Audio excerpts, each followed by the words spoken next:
You've probably heard it 1,000 times. A guy texts back quickly. He remembers small details about your life. He's emotionally available, communicative, asks about your feelings. Green flags everywhere. And you're supposed to feel safe. You're supposed to feel like you've finally found someone who's different. But what if the very framework we're using to evaluate men is actually keeping us trapped in a cycle of dependency that looks nothing like actual health? The thing about green flags is they were invented by people trying to help us avoid the worst. The breadcrumbing guys, the emotionally unavailable ones, the men who disappear for weeks then resurface like nothing happened. So we created a checklist. If he does these things, he's safe. If he's responsive and present and verbal about his feelings, he's the one. And for years, this advice genuinely helped women recognize patterns of neglect. But it did something else too. It created a new prison, just with better lighting. Consider what happens when a man knows the checklist. And most men under 40 do. They've absorbed it through culture, through their own therapy, through conversations with friends who've already been trained on what women are looking for. A man who is fundamentally selfish but emotionally intelligent can hit every single green flag. He can text you back in minutes. He can create space for your emotions while carefully controlling the emotional labor you create for him. He can ask you about your day with genuine curiosity because he's gathering information about your vulnerabilities, your insecurities, the exact moments you feel most seen by him so he can weaponize them later. Not immediately, but over time. This is the part where you feel your stomach shift. Because you've probably met this man.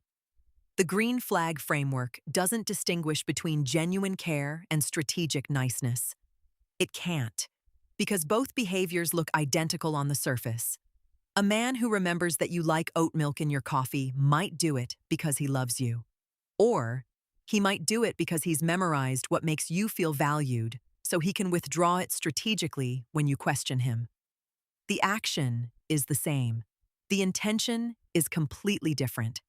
And you don't find out which one it is until you're already emotionally invested, already showing him your softest parts, already rearranged your life around his presence.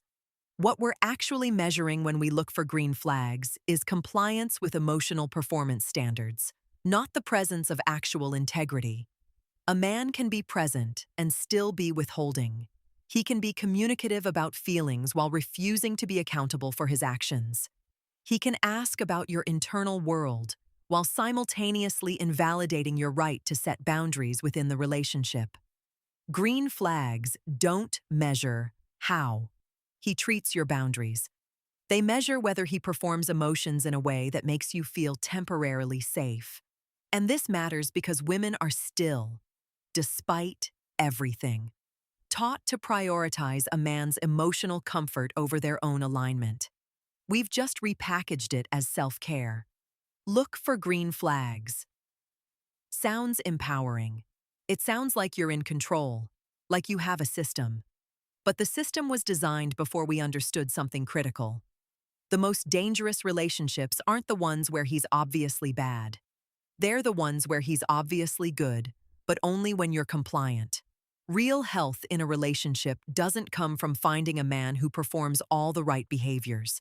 It comes from finding someone whose values actually align with yours, and more importantly, someone who is willing to change when misalignment shows up.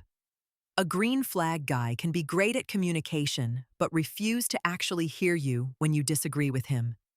He can be emotionally available, but only about the things that don't threaten his worldview or his control. He can be present, but resentful, kind, but patronizing, attentive, but controlling. The women who end up in the most corrosive relationships often started by seeing nothing but green flags. Because the man had been trained well, or because he was naturally skilled at emotional intelligence, or because he actually did love her. But love, without respect, without genuine equality, without the willingness to sit with her growth even when it takes her away from him. That's not a green flag. That's a well-decorated trap.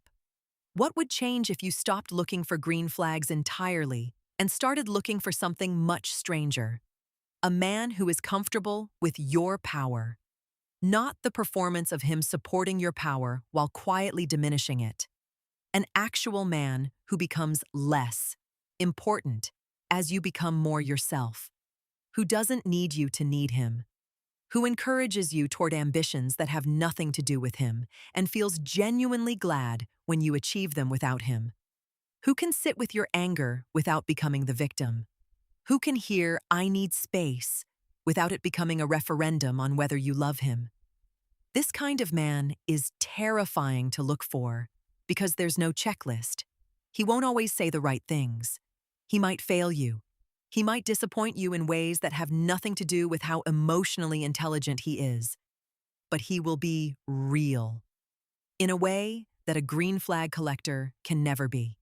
And that realness is worth so much more than a man who knows exactly what you need to hear. The cruelest part of the green flag framework is that it's made us believe we can predict choose safety. That if we just evaluate correctly, choose carefully, spot the patterns in time, we can prevent ourselves from being hurt by someone who looks good on paper, but turns out to be our own specific trauma wrapped in nice text messages and emotional availability. We can't. No checklist can prevent that. The only thing that can is your willingness to leave when something feels wrong, even if you can't quite articulate why. Even if every single green flag is still waving in the wind. And that's the real skill. Not spotting green flags, but developing the kind of self-trust that doesn't need to. Knowing yourself so well that when something is off, you feel it in your body before you have to rationalize it in your head. Valuing your own internal compass more than you value the external validation of a man who knows how to perform the right emotional dance. Because the men worth keeping aren't the ones with the most green flags. They're the ones who make it safe for you to trust yourself. The question isn't whether he's a green flag.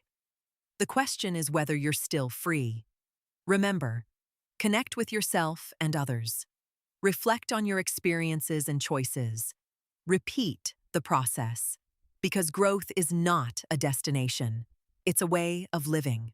Subscribe and join a community of curious minds seeking wisdom, purpose, and a more meaningful life. Think deeply. Live intentionally. Grow continually.